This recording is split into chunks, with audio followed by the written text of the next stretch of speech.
Putri Duyung ini berenang mendekati sebuah kapal. Ia muncul ke permukaan dan menyapa awak kapal tersebut. Lukas dan Jim menyambut hangat sapaan wanita cantik itu.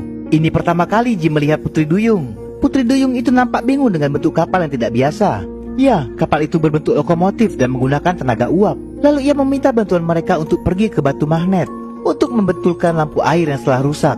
Lukas pun setuju untuk memeriksanya, tapi mereka tidak bisa berlama-lama karena mereka sendiri sedang mengemban sebuah misi. Karena sebelumnya Jim dan Lukas sudah menerima perintah raja untuk mencari seseorang. Itulah tujuan utama mereka berlayar. Setelah menyetujui permintaan Putri Duyung itu, akhirnya mereka pun berangkat menuju batu magnet dipandu oleh Putri Duyung tersebut. Tak lama mereka pun tiba di batu magnet, sebuah tempat yang cukup menyeramkan. Putri Duyung memberitahu mereka pintu masuknya. Karena tidak punya kaki, ia tidak bisa berjalan di darat, sehingga tidak bisa bergabung dengan mereka. Untuk sementara ia harus berpisah dengan Jim dan Lukas. Mereka berdua mulai berjalan untuk mencari pintu masuk itu. Mereka dihadapkan dengan sebuah tebing yang sangat tinggi.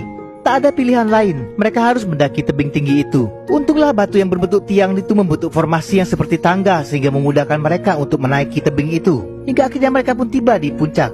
Jim melihat pintu masuk itu. Pintu masuk yang menyerupai sumur yang sangat dalam. Mereka masuk ke lubang itu dan mulai merayap turun.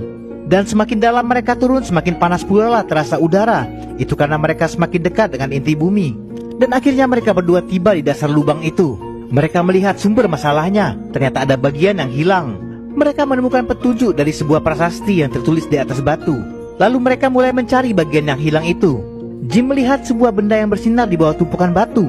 Lukas pun mencoba mengeluarkan benda itu. Ternyata itu adalah semacam tabung magnet sumber energi. Lukas lalu mengangkatnya dan membawanya, lalu diletakkannya di tempat tadi.